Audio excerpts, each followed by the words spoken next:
terlepas itu tali hukum. Menarik. Ya, tali hukum. Wa akhiruhuna sholat. Nah, yang terakhirnya sholat. Jadi ternyata memang kaum muslimin ini pertama kali dicerai-beraikan itu dengan dicerai-beraikan, dilepaskan dari ikatan hukumnya.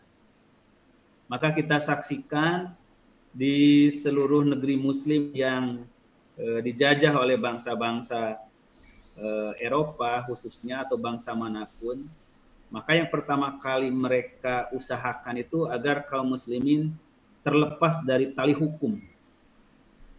Di mana tali hukum ini kalau diibaratkan ini adalah bagian terluar dari sebuah tambang yang terdiri dari banyak tali-tali yang lain. Nah, tali-tali dalam tambang itu bisa kokoh kuat karena itu disatukan oleh tali pengikatnya. Kalau bahasa kitanya dianyamkan. Sehingga menjadi satu kesatuan disebut dengan tali tambang. Nah, tali tambang itu sebetulnya kan terdiri dari unsur-unsur terkecil, satu-satu helai, satu helai. Tapi dia menjadi kokoh karena dia dianyamkan lalu diikat menjadi satu kesatuan. Nah, saya memahami dari perspektif hukum bahwa kesatuan kekuatan Islam itu dibingkai oleh tali hukumnya. Dan al-hukmu itu terkait dengan hukumah, dengan kekuasaan gitu.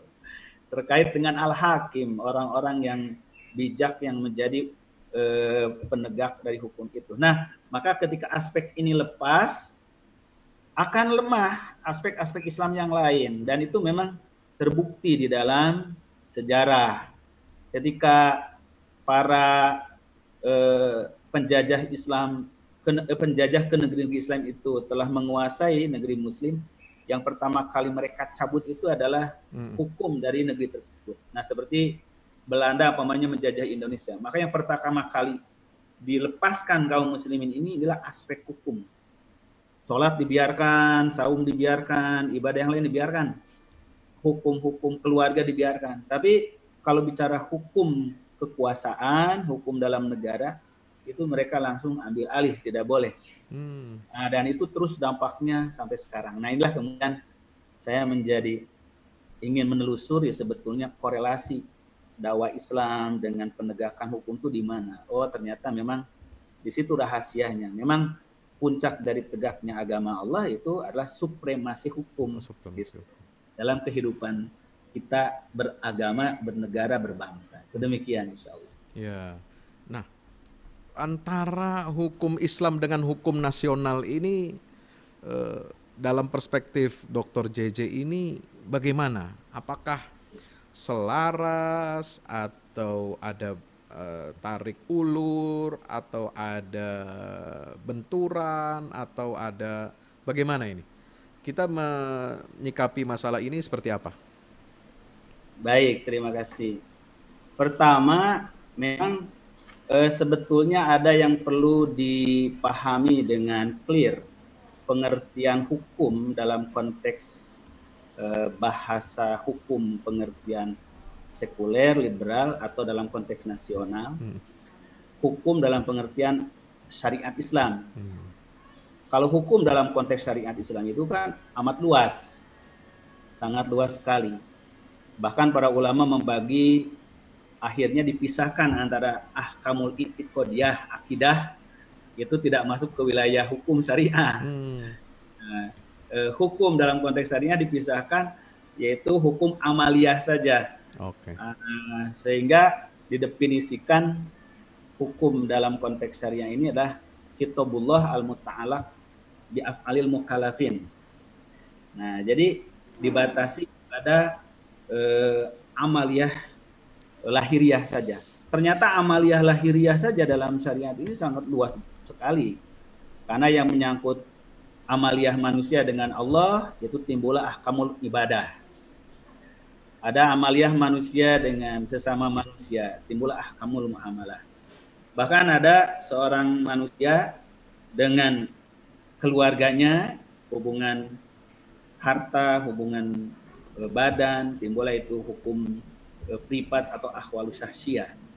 Ada hubungan manusia dengan hak dan kewajiban dalam kehidupan bermasyarakat bernegara. Jadi ahkamul madaniyah, ahkamul dusturiyah, jadi banyak sekali. Nah, jadi dalam konteks syariah memang tidak ada kehidupan manusia pribadi, keluarga, masyarakat yang bisa lepas dari hukum syariah. Nah, karena itu dalam konteks ini ada atau tidak ada negara, maka hukum Islam itu berlaku kepada setiap muslim gitu. Ini disebutnya hukum normatif. Jadi Islam sebagai hukum normatif itu tidak tergantung ada dan tidak ada negara gitu loh. Karena dia akan menjadi pandangan hidup, keyakinan hidup, dan norma kehidupan. Nah, ini hukum dalam konteks Islam. Sedangkan hukum dalam konteks nasional, bahkan hukum dalam konteks umum yang dipahami dengan istilah law, itu adalah terkait hanya dengan apa yang diundangkan oleh kekuasaan, oleh negara. Nah, jadi ketika norma, aturan, perilaku individu, masyarakat belum ditarik, diundangkan oleh negara, itu dalam konteks hukum nasional belum disebut hukum gitu. Nah, begitu pula dalam konteks internasional belum jadi hukum, baru menjadi norma. Sebutnya living law, baru jadi hukum yang hidup di tengah masyarakat. Baru dia memiliki kekuatan hukum yang mengikat, orang diberi sanksi, kemudian orang diberikan reward and punishment secara negara, kalau dia telah diproses dari hukum normatif menjadi hukum positif yang diundangkan melalui proses legislasi. Nah, jadi di kita di Indonesia terkadang kaum muslimin itu mengalami mengalami sedikit kebimbangan. Apa betul hukum syariah di Indonesia tidak bisa ditegakkan? Oh, sangat bisa. Kita udah melaksanakan. Oke, bentar dulu. Jangan ke situ dulu. Ini enak rasanya, tapi agak ngeri-ngeri sedap kalau ada dengar kata syariat Islam ini penerapannya ya. Nah, dalam konteks dunia Islam ini hukum ya. Jadi bedanya kalau tadi saya simpulkan apa yang disampaikan oleh Dr. JJ, itu kalau hukum dalam konteks nasional atau negara itu kan dia baru berkekuatan tetap, mengikat itu kalau diundang-undangkan. Kalau tidak, maka dia belum menjadi hukum ya. Dan juga mungkin bisa berubah dari satu rejim ke rejim. Betul. Dari satu penguasa ke penguasa, dari satu dinasti ke dinasti. Nah, jadi apa sebenarnya keistimewaan dan keunggulan hukum dalam konteks Islam ini? Iya. Nah, keunggulan hukum dalam konteks Islam, dia kan sebetulnya bersifat universal. Dia tidak terpengaruh pertama oleh suatu rejim kekuasaan. Jadi siapapun penguasanya, ya hukum Islam tetap berlaku karena dia universal. Ada di jiwa tiap kaum muslimin, tidak terpengaruh siapa pemimpinnya, diundangkan atau tidak oleh negara. Selama hukum itu diyakini seorang muslim bahwa membunuh itu haram, mencuri itu haram, tanpa ada potong tangan oleh negara ataupun ada, itu tidak pengaruh. Dia tetap hidup sebagai norma yang lebih kuat daripada sekedar undang-undang. Nah, ini hebatnya syariat Islam, hukum Islam, karena ia terkait langsung qalbu orang mukmin itu dengan pemilik hukum yang tertinggi Allah. Betul. Sedangkan kalau hukum nasional ini orang tidak masuk di hati gitu loh. Aturan itu tidak masuk di hati, tapi masuknya di otak. Ya, karena bikinnya aja kadang suka-suka sesuai selera, ya kan? Jadi karena masuknya di otak, itu bisa di otak-atik gitu loh. Nah, itu keistimewaannya. Sehingga hukum syariah tidak mengenal direvisi, tidak mengenal di amandemen. Tapi kalau hukum undangan, artinya yang amandemen atau revisi ada, tapi sebenarnya kan itu Allah kan yang berhak itu waktu proses penurunan. Dalam proses penurunannya, betul. Iya, ada nasakh, ada macam-macam itu. Iya. Nah, teruskan, Ustaz. Baik.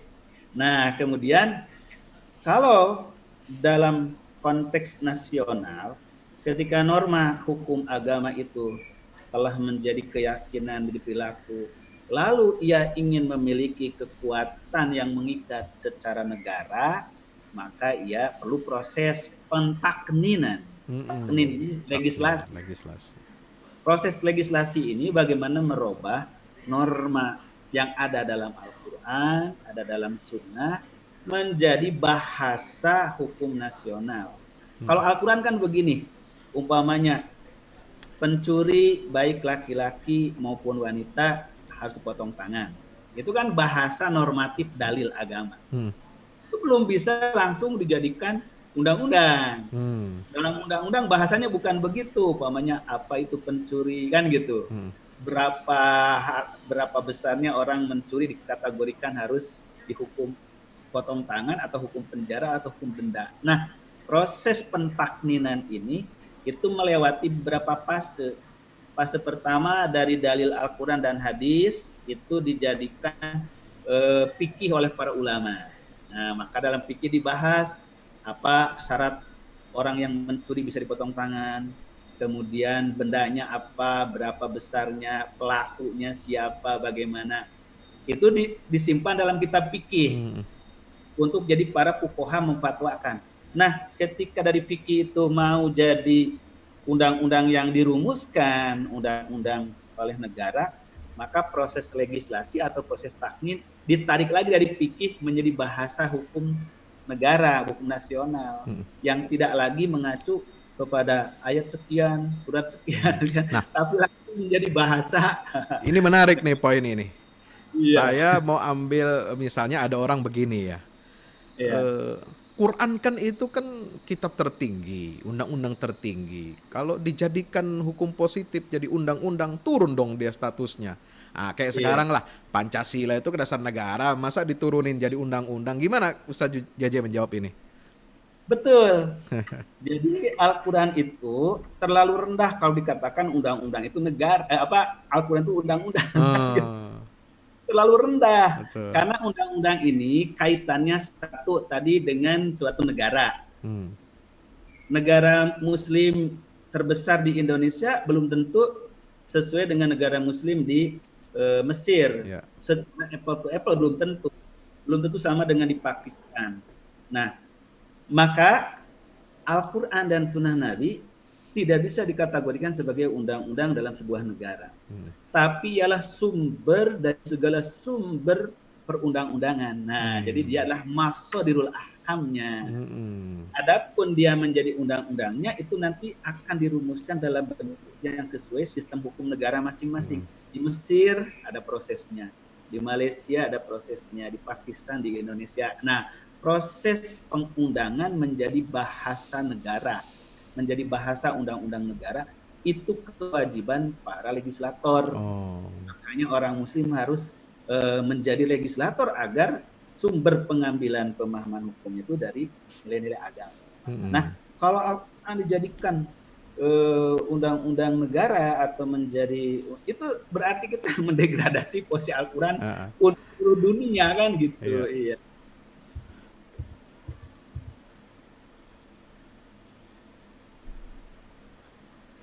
Maaf suaranya, Ustadz. Ya, baik. Nah, jadi oleh karena itulah di dalam Al-Quran sebagai sumber hukum bagi sebuah negara itu dibagi dua bagian. Kalau istilah Syekh Az-Zarqa itu ada yang Mustafa Az-Zarqa, ada dua bagian besar aspek hukum syariah itu. Pertama ada yang disebut, kalau saya sebutkan itu ahkamudianiyah dengan ahkamul qada'iyah. Jadi ada hukum-hukum syariat itu yang murni, itu adalah hukum agama yang universal, dia tidak terikat oleh waktu, tempat, bangsa, negara, sistem hukum. Itulah seperti hukum-hukum menyangkut akidah, menyangkut hukum ibadah, menyangkut hukum halal haram. Itu tidak boleh diundang oleh negara. Sebab apa yang dihalalkan Allah nggak bisa dirubah jadi haram oleh negara. Ya, sebab kalau jadi undang-undang nanti takutnya ditarik lagi, dicabut kan? Ditarik, malah bisa diperdebatkan oleh para legislator, bahaya Iya, kan gitu. iya, iya. Bahwa khamr itu haram itu tidak boleh diundangkan lagi gitu. Tetapi negara hanya boleh mengatur bagaimana pengendalian Implementasinya. Khamr itu hanya untuk upamanya proses hanya proses untuk pengawetan atau fermentasi atau dalam kondisi tertentu, penggunaan yang darurat. Ya. Nah, ini disebut dengan ahkamud diyaniyah. Sedangkan yang kedua itu ahkamul qada'iyah, di mana hukum-hukum Islam itu membutuhkan transformasi dalam bahasa negara. Contohnya gini, bagaimana korelasi hukum Islam dengan pengaturan lalu lintas di jalan raya? Secara tekstual kan nggak ada. Gitu. Tetapi spirit hukum itu telah ada, yaitu apa? Tentang umpamanya bab adab-adab di perjalanan, kan ada itu dalam hadis. Adab-adab di majlis. Salah satu prinsip dasarnya bahwa orang tidak boleh celaka di perjalanan. Sehingga sabda Rasulullah umpamanya tauhid itu tertingginya la ilaha illallah. Yang paling rendahnya adalah membuang duri di jalan. Nah, dari statement hadis itu dalam perspektif hukum itu telah jadi norma. Jadi orang harus selamat di perjalanan, itu normanya begitu. Maka ditarik jadi peraturan, bagaimana ngatur jalan supaya orang tidak tabrakan. Bagaimana orang supaya tidak merebut jalan orang lain. Maka timbullah traffic light, kemudian timbullah undang-undang lalu lintas. Nah, jadi undang-undang lalu lintas itu ruhnya itu ada dari Al-Quran dan Sunnah. Tetapi tidak dalam bentuk norma hukum, tapi tadi jadi norma ubudiyah kita kepada Allah SWT. Nah, inilah perlunya para legislator yang paham terhadap hakikat hukum Islam, sehingga dia menarik. Nah, di kita terkadang ini tidak dipahami, seolah-olah kalau ada orang yang mati di lalu lintas, ketabrak, ya, ada yang ketabrak kereta, ada yang ketabrak bus, ada orang yang mati karena jalannya bolong-bolong, seolah-olah itu tidak kaitan dengan hukum syariat. Padahal itu pelanggaran hukum syariat. Harusnya itu menteri MPU itu harus diusut. Kenapa? Gitu ya. Enggak, karena jalannya bolong. Kalau menteri transportasi? Hukum itu menteri transportasinya harus diusut. Dia berarti tidak menerapkan hukum syariat tentang wajibnya negara melindungi keselamatan lalu lintas. Orang buang duri saja nggak boleh dijalankan. Nah, bagaimana orang sampai ketabrak kereta? Berarti ada kelalaian di situ, negara mengurusi keselamatan warganya. Kemudian ada jalan bolong-bolong, becek-becek, sampai bus terjungkal ke jurang. Nah, berarti dia telah melanggar tentang kewajiban menjaga keamanan lalu lintas. Itu sebetulnya hukum syariat sebetulnya gitu. Jadi hukum syariat itu tidak saklek soal apa tadi itu, minuman keras, potong tangan, jilbab, ya kan? Tapi yang kayak tadi itu yang ngatur-ngatur masalah kemanusiaan, masalah bahkan kehewanan dan lain sebagainya, itu juga bagian dari syariat kan ya? Bagian. Nah, cuma perspektif kita ketika bicara hukum yang gampang-gampang aja, potong tangan, kemudian kisos. Nah, ini menarik tadi. Hukum asal khamr, minuman keras itu nggak perlu diundang-undangkan lagi. Yang perlu adalah bagaimana pengendaliannya, bagaimana pelarangannya di tengah masyarakat. Nah, kayaknya perlu ada penataran ini untuk legislator gitu ya. Iya, para legislator itu harus paham. Baik, sebelum kita bicara lebih lanjut dengan Ustadz Jeje, ini kita mohon untuk membaca surat An-Nisa ayat 60 sampai 65. Ini kalau di Qur'annya, di mushafnya satu halaman ini, Ustadz. Betul. Ya, kalau santri baca satu halaman kecil lah ya. Jadi ciri khas nge-share ini adalah narasumber ngaji. Yang baca Quran dia. Jangan-jangan aslinya nggak bisa baca Quran nanti. Nah, itu kan asik kan. Kalau ada yang nggak bisa baca Quran kan kita kilik-kilik gitu. Iya. Baik, insya Allah Ustaz. Ya, Mulai ya. ya, saudara. A'udzu billahi minasy syaithanir rajim. ألم تر إلى الذين يزعمون أنهم آمنوا بما أنزل إليك وما أنزل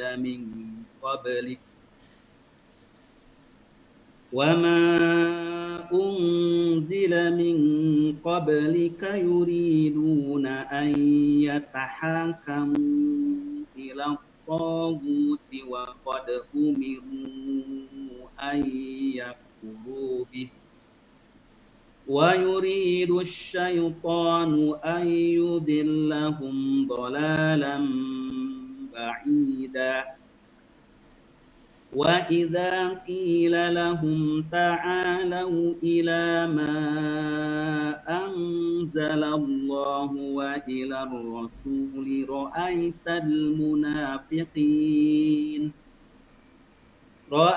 المنافقين يصدون عنك صدودا فكيف إذا أصابتهم مصيبة بما قدمت أيديهم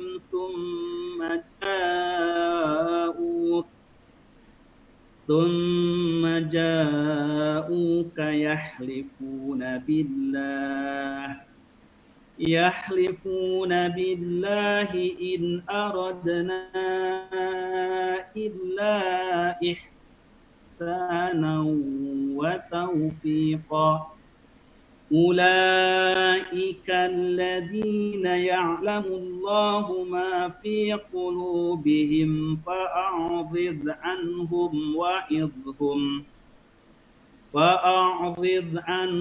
وعظهم وقل لهم في أنفسهم قولا بليغا وما أرسلنا من رسول إلا ليطاع بإذن الله ولو أنهم إذ ظلموا أنفسهم جاءوك فاستغفروا الله واستغفر لهم الرسول لوجدوا الله توابا رحيما فلا وربك لا يؤمنون حتى يحكموك فيما شجر بينهم ثم لا يجدوا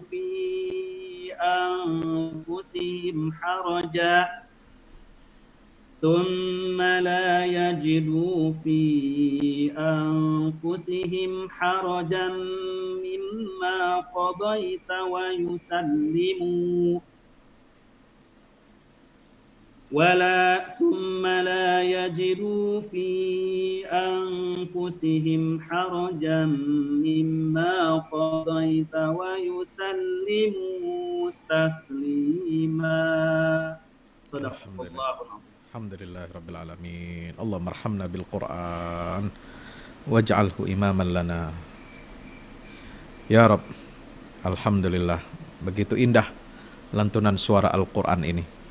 Indah lagi kalau isinya kita bisa mengerti, insya Allah. Nah, ini Ustadz Jeje kan orang Sunda ya. Nah, antum kelahiran mana Ustadz? Apa? Antum kelahiran mana? Aduh, saya kelahiran Tasikmalaya. Tasikmalaya. Kota santri. Pantes baca Qur'annya lancar. Ya, mantap ini. Tadi saya agak khawatir kalau orang Sunda yang baca itu pas baca fa ini saya khawatir dibaca pak. Ro'aital munafikina. Kan pakai pa ida asobat hum. Nah, itu saya ngeri itu. Alhamdulillah tadi nggak ada itu yang baca P gitu ya. Sama kayak dengar orang suku Jawa baca Al-Quran ghairil maghdubi ngalaihim, nah kan begitu. Tapi alhamdulillah ini artinya apa? Quran ini yang membuat lidah kita ini jadi benar, jadi lurus. Ya kan? Sebab nggak sah nanti baca Al-Fatihah kalau tidak sesuai dengan makharijul hurufnya. Nah, ini luar biasa. Nah, Ustaz Jeje, di ayat 60 ini Baik. ada kata-kata togut. Ini banyak ada problem di tengah-tengah umat Islam ini. Dikit-dikit togut, dikit-dikit togut, togut kok sedikit-dikit gitu ya. Nah, ini bahkan dulu di zaman apa itu ya? Ketika umat Islam dibenturkan, ya Islam dengan Pancasila dibenturkan, tafsir Pancasila menjadi kontestasi rebutan antara rezim ya dengan rakyat gitu ya percislah sampai saat ini. Ini kemudian ada semacam apa ya skenario saya mengistilahkannya yang akan membuat umat Islam ini menjadi radikal. Ada radikalisasi umat Islam sehingga lalu kemudian apa yang tidak disetujui oleh umat Islam lalu dibuatlah istilah togut. Seperti dulu Pancasila togut, NKRI togut. Ini bagaimana antum memandangnya, Ustadz?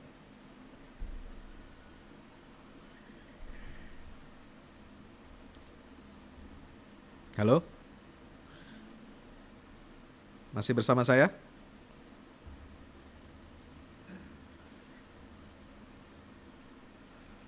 Assalamualaikum. Waduh, keluar ini Ustadz JJ-nya. Masya Allah. Ya teman-teman, kita masih tunggu. Ya, ini mungkin ada kendala teknis beliau. Ya, namanya juga siaran live, ya media internet. Ada TV satelit, ada TV kabel, ada radio, ada media internet. Alhamdulillah kita siaran ini multi platform. Subhanallah. Ini merupakan karunia dari Allah Subhanahu wa taala. Saya betul-betul terima kasih banyak kepada teman-teman media yang mau menyiarkan ini. Ya, ini adalah satu sinergi dakwah memberikan pencerahan kepada umat dan juga bangsa. Insya Allah nanti juga saya tadi pagi komunikasi dengan ayahanda Profesor Dr. Kiai Haji Haidar Nasir. Beliau setuju untuk rutin bersama kita sekali dalam 2 bulan. Masya Allah, ini spesial karena kita harus menghargai para pendiri bangsa ya ormas Islam ini hadir lebih dulu. Ya, bukan partai yang bikin NKRI ini, bukan partai yang melahirkan Republik Indonesia, tapi ormas Islam. Subhanallah. Maka ini kita ingin menjunjung dan menghargai para pendiri bangsa. Termasuk juga kita sudah berusaha mengontak pimpinan pusat atau pimpinan besar Nahdlatul Ulama, Profesor Kiai Haji Said Agil Siraj untuk bisa juga ikut bergabung bersama kita, walaupun sekali lah.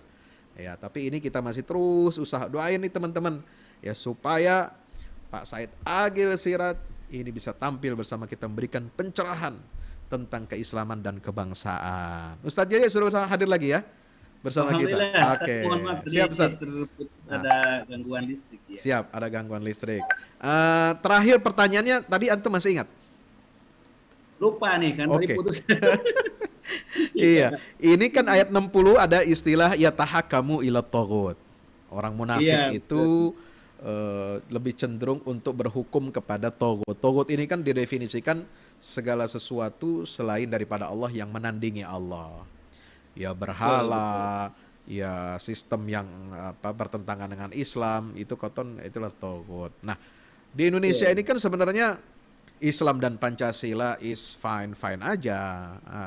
Islam dan NKRI tidak ada masalah. Bahkan Islam yang melahirkan konsep-konsep Pancasila, kemudian menjadi faktor pemersatu bangsa, ya.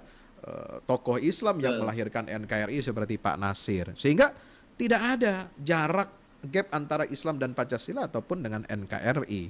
Nah, ketika masa-masa hubungan itu antara umat Islam dengan rejim politik ini dibenturkan, ya, entah ada kepentingan siapa yang bermain di sana, ini membuat umat Islam ini mengalami radikalisasi, memandang negara itu togut, memandang Pancasila ini togut, memandang NKRI togut. Ini bagaimana supaya kita bisa mengklirkan masalah ini, Ustaz Jaja? Memandang Pancasila ini togut, memandang NKRI togut. Ini bagaimana supaya kita bisa mengklirkan masalah ini, Ustaz Jaja? Baik, jazakallah Ustaz. Kita perlu memposisikan dulu secara clear, secara jelas tentang kedudukan Islam sebagai agama kaum muslimin mayoritas dengan negara di satu sisi. Jadi konteks kita bernegara berbangsa sekarang ini berbeda dengan konteks zaman dahulu, di mana negara itu identik dengan kekuasaan individu, seorang raja, seorang kaisar. Maka ketika kaisar jadi raja, jadi penguasa, hukum yang diterapkan di kekaisarannya pun instruksi raja menurut agama yang diyakininya. Nah, sedangkan kita ini dalam konteks negara modern, negara itu tidak bisa diidentikan dengan satu individu, satu kelompok. Tetapi negara ini lahir yang disebut dari kontrak sosial. Dari kesepakatan. Nah, jadi apa yang menyepakati kita untuk hidup di negara Indonesia ini? Itulah disebut dengan Piagam Jakarta gitu loh. Piagam Jakarta itu adalah konstitusi negara kita sebagai wadah bersama. Maka sebagai wadah bersama, di situ ada hak-hak masyarakat yang berada di dalamnya, kaum muslimin sebagai mayoritas, dan kaum muslimin yang mempunyai konsep yang lengkap tentang berbangsa, bernegara, berhukum. Nah, umat yang lain punya hak juga menurut agamanya. Jadi ketika kita menetapkan suatu hukum yang mengikat seluruh bangsa, bukan hanya mengikat kaum muslimin, tapi mengikat satu bangsa, itu prosesnya disepakati melalui proses konstitusional, yaitu legislasi. Nah, maka apapun yang dihasilkan, idealnya itu gambaran dari kesepakatan bersama. Bukan ada suatu kekuatan yang memaksakan kepada kaum muslimin. Nah, ini yang tidak benar.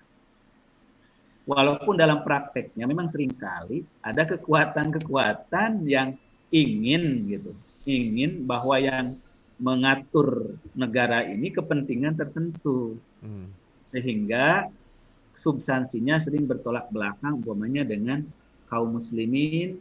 Kalau bertolak belakang dengan kaum muslimin berarti bertolak belakang dengan agama yang dianutnya. Timbullah bahwa seolah-olah itu hukum itu adalah hukum thaghut, hukum di luar agama. Padahal dalam kita bernegara tidak ada hukum yang datang dari produk orang lain, itu harus produk dari dalam sendiri. Jadi kalau diibaratkan kita ini di satu rumah besar, itulah rumah kebangsaan, rumah negara. Tadinya kita kan mau rumah itu pelangnya pelang sendiri gitu kan, rumahnya punya sendiri masing-masing. Tapi itu jadi bukan negara bangsa, itu namanya jadi negara agama kalau begitu. Tidak mungkin mewadahi yang lain. Maka melalui proses yang panjang, bangsa Indonesia sepakat kita ini ingin membangun negara bangsa yang multi agama, tapi tanpa mengurangkan peran terbesar dari mayoritas yang telah berkorban jauh lebih besar dari yang lain.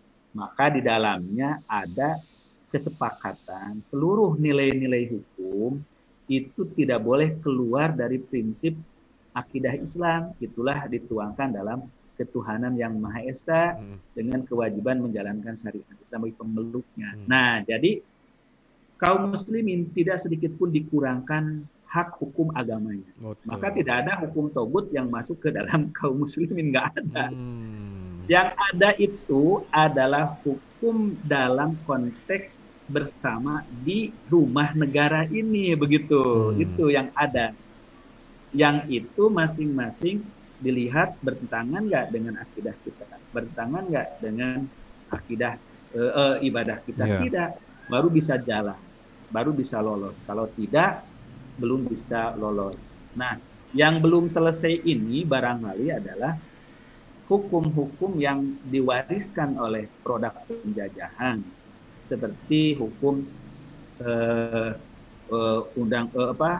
pidana, jadi seperti KUHP. Memang itu kan telah berusaha untuk semakin didekatkan kepada ruh agama, ruh Indonesia yang berbasis pada nilai-nilai ketuhanan. Namun itu ternyata prosesnya kan tidak mudah. Itulah jadi proses perjuangan.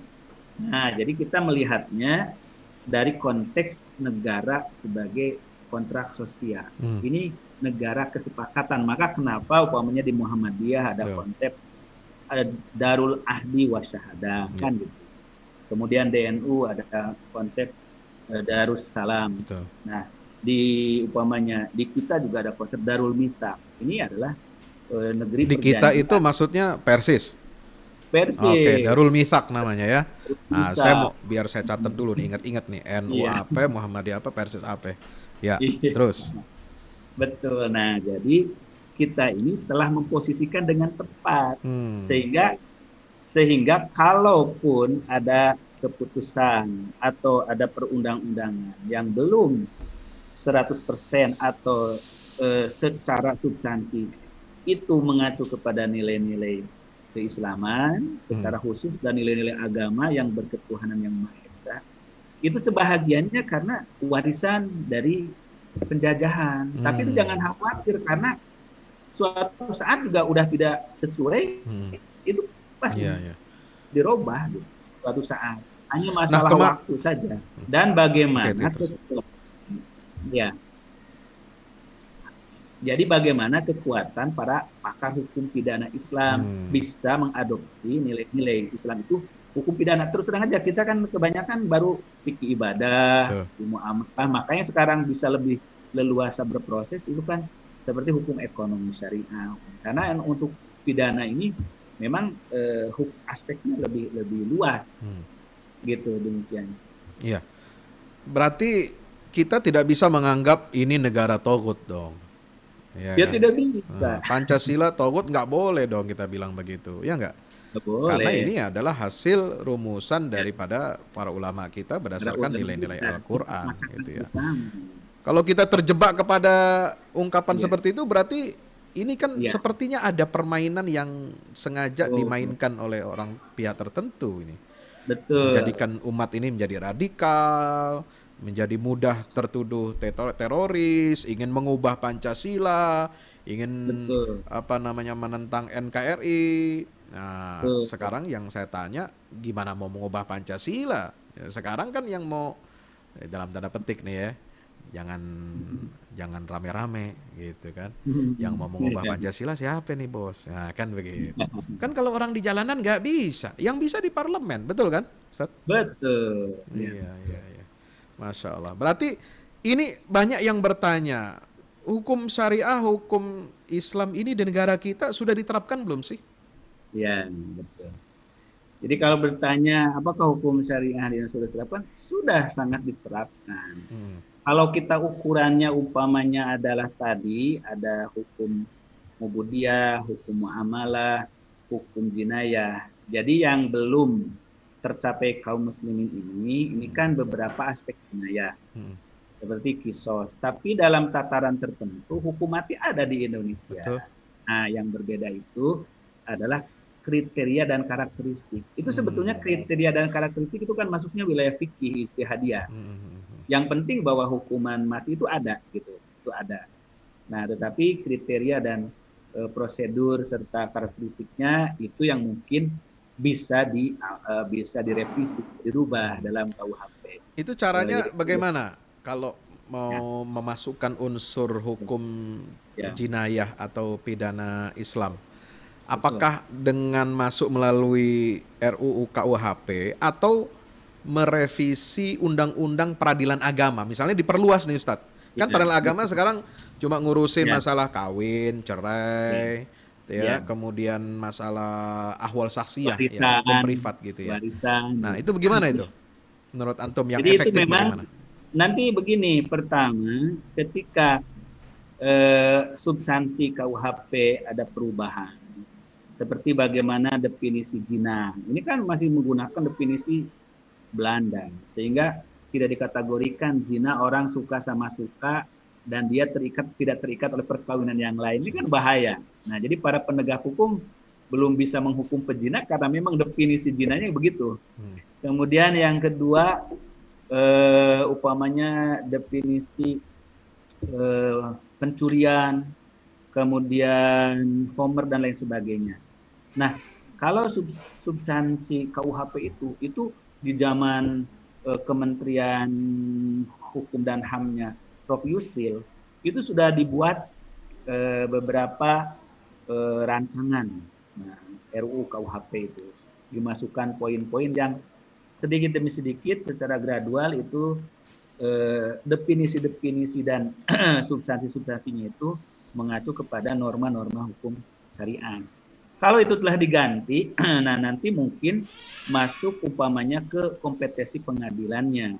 Kompetensi pengadilannya, apakah itu mau masuk ke hukum pengadilan umum atau masuk ke pengadilan agama. Nah, untuk memberikan kewenangan kompetensi mutlak kepada kementerian kepada pengadilan agama itu nanti ada undang-undang kehakiman yang harus dirubah, direvisi undang-undang peradilan agama. Ini kita umpamanya telah ada kemajuan bahwa undang-undang peradilan agama yang terakhir tahun 2009 itu telah memberikan wadah kewenangan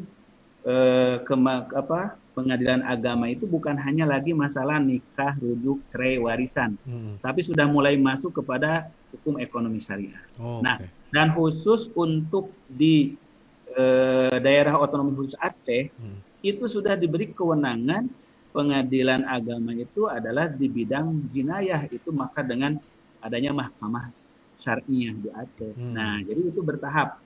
Hanya persoalannya kembali kepada SDM para hakim. Karena kalau kita bicara hukum syariah dalam pidana ya, itu nanti aja banyak aspek yang dibutuhkan. Para hakimnya, ya kan, para jaksanya. Betul. Terus apa namanya hukum acara pidananya. Ini butuh. Jadi tidak semudah itu. Ini bisa terjadi kekacauan hukum apabila perangkat ini belum siap semuanya. Nah, iya. Maka kita sebagai salah satu contohnya di Aceh dulu berhasil nggak di Aceh hukumannya. Nah, kalau itu berhasil bisa mewujudkan cita-cita hukum lebih adil, lebih damai, lebih makmur. Pasti siapa yang tidak mau kan? Nah, siapa yang tidak mau? Nah, itu kalau bicara hukum pidana. Karena dalam Islam juga turunnya hukum pidana itu kan paling belakangan. Betul. Paling terakhir. Setelah masyarakat itu secara akidah sangat kokoh, secara sosial sudah sangat solid, secara ekonomi sudah mapan, gitu. Baru hukum pidana turun. Karena kalau tidak, itu negara akan capek tiap saat menghukumi orang. Iya, iya betul. Nah, ini pentahapan ini yang mestinya dipahami nih oleh pemimpin, oleh para ulama, dan juga yang menuntut. Nah, ini kan banyak yang menuntut. Umat Islam ini kan biasanya memang banyak yang menuntut. Menuntut terap syariat Islam loh. Gimana ekonominya masih kocar-kacir, ya kan? Kemudian pendidikan kita masih lemah. Ini betul kata antum tadi bahwasanya kalau penegakan hukum sesuai hukum Islam ini tidak didahului oleh penguatan kapasitas, ya, kapasitas buildingnya itu belum hadir di semua aspek kehidupan masyarakat kita, apalagi di aparat penegak hukum, aparatur hukum, ini bisa jadi bumerang, betul Ustaz ya? Bumerang, betul. Nah, jadi di dalam kajian hukum itu, hukum syariah itu, ketika dia akan diundangkan menjadi hukum negara, memang itu kan tidak disebutkan dalam kitab fikih, tidak disebutkan dalam Al-Quran dan hadis, tapi itu kan dikajinya melalui penelitian penerapan hukum di masa Nabi, di masa Khulafaur Rasyidin, di masa kesultanan-kesultanan, bahwa memang ada 3 aspek penting hukum bisa tegak, hukum syariat itu. Pertama itu adalah harus memiliki kekuatan dulu dalam bidang struktur hukum. Siapa struktur hukum ini? Itu tadi dari mulai para hakim sudah siap, dari mulai kan struktur hukum itu hakim, jaksa, kepolisian, ya kan. Kalau ininya belum pada ngerti, ini gimana kan? Iya. Nah, Apalagi itu. nanti kalau nauzubillah ada suap menyuap korupsi, Malah ngeri banget. citra hukum syariah lebih bahaya Iya. kalau para penegaknya belum paham. Yang kedua, dalam penegakan hukum itu ada yang disebut dengan kultur hukum. Oke. Nah, kultur itu budaya masyarakat itu tadi harus telah menjadi norma kehidupan, sudah jadi living law dulu, sehingga masyarakat tidak akan terkejut dan mereka akan nyaman karena memang sudah jadi perilaku kehidupan. Contohnya mereka sudah takut berbuat zina, sudah terbiasa tidak ikhtilat. Nah, itu kan kita sedang membangun hukum sekarang ini. Membangun hukum dari konteks membangun budaya hukum dulu namanya. Kultur hukum dulu. Nah, itu masuk dakwah ya.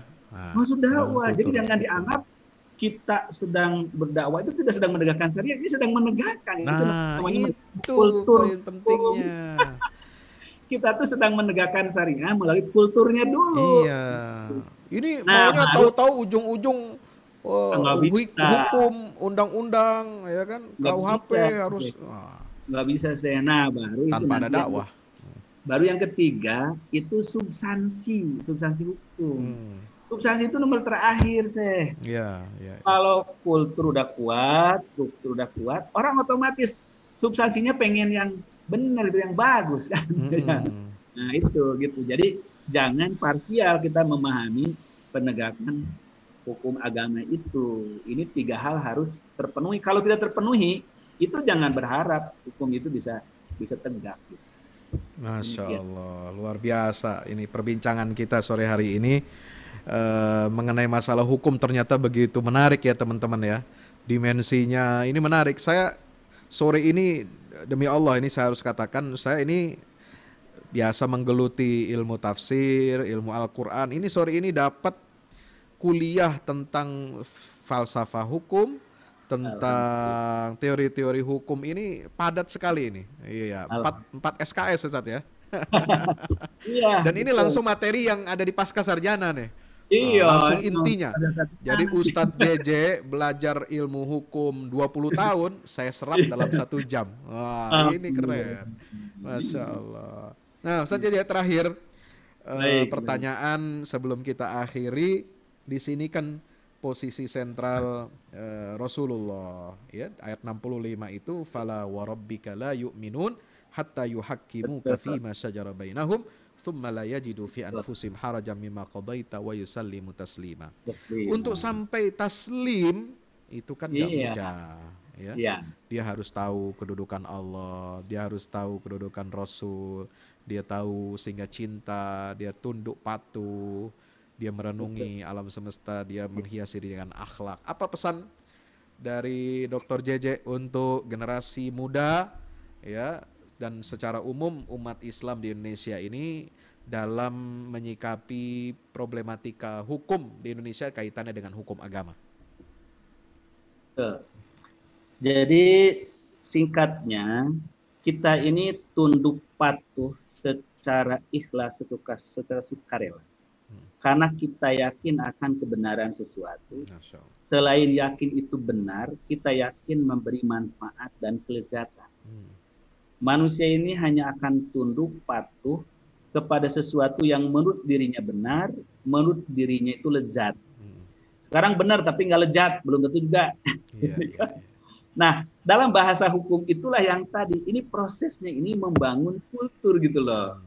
Bagaimana kultur itu muncul dari tadi pemahaman, keyakinan, pengalaman, kok lezat ya, berjilbab tuh kok lezat kan, itu orang jadi enak kan. Jadi nggak perlu masuk kantor ini wajib pakai jilbab. Ketika orang sudah lezat, dia pakai sendiri juga. Dilarang juga malah berontak kan. Ini yang disebut dengan wa yusallimu taslima kalau dalam bahasa hukum. Nah, kita ini harus memiliki data yang valid. Berapa persen sih generasi muda kita ini yang sudah melek hukum, merasa lezat dengan hukum agama, sehingga nanti muncul wa yusallimu taslima tadi.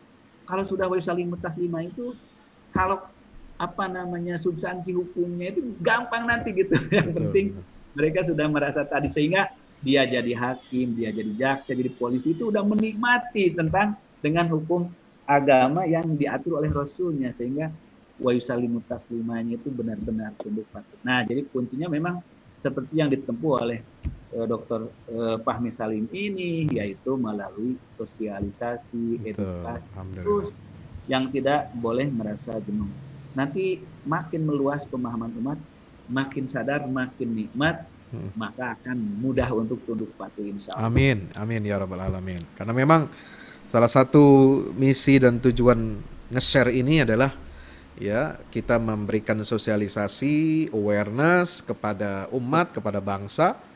Ini loh Islam yang rahmatan alamin. Ini loh Islam yang berperadaban. Ini Islam yang hadari. Inilah Islam yang wasatiyah, yang memberikan kebahagiaan dan kemaslahatan bagi umat dan bangsa. Jadi jangan takut sama Islam. Dengar kata hukum Islam, jangan alergi. Betul. Ini dengan begini insya Allah orang jadi cinta hukum Islam. Amin, insya Allah. Nampaknya kita terpaksa harus pamit dulu, Ustaz JJ, dan ini menarik. Insya Allah mudah-mudahan kita nanti kita ngobrol di belakang, kita bikin program mungkin apa tentang perbincangan bersama tokoh-tokoh ormas Islam ya. Karena yang sudah bersedia konfirmasi tadi pagi Profesor Dr. Haidar Nasir.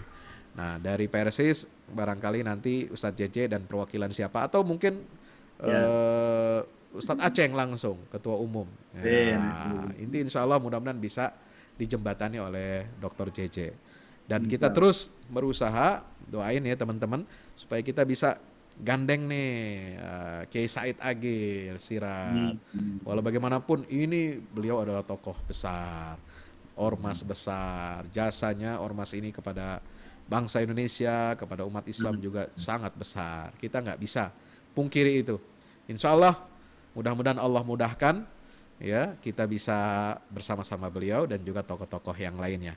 Terima kasih Ustadz JJ telah memberikan motivasi, memberikan literasi kepada generasi muda untuk melek hukum, pentingnya berhukum sesuai dengan agama Islam, pentingnya berhukum sesuai dengan Islam ini dalam konteks bingkai kebangsaan, yaitu dalam wadah negara kesatuan Republik Indonesia.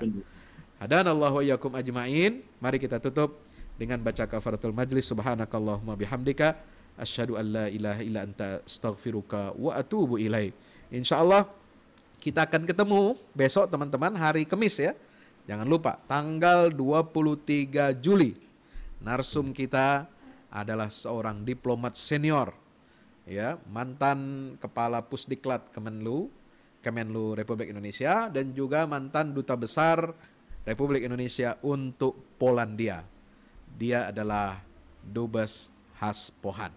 Kita akan bicara tentang diplomasi Indonesia di dunia Islam dan juga di dunia internasional. Terima kasih, saya undur diri. Kita mudah-mudahan diperjumpakan Allah dalam keadaan sehat walafiat. Amin ya rabbal alamin. Sekali lagi atas nama kru yang bekerja, teman-teman media network yang telah menyiarkan siaran ini dengan platform yang luar biasa melalui TV kabel, TV satelit, radio dan media internet, mengucapkan terima kasih, penghargaan sebesar-besarnya kepada narsum kita Dr. JJ Zainuddin. Wassalamualaikum warahmatullahi wabarakatuh. Waalaikumsalam warahmatullahi wabarakatuh.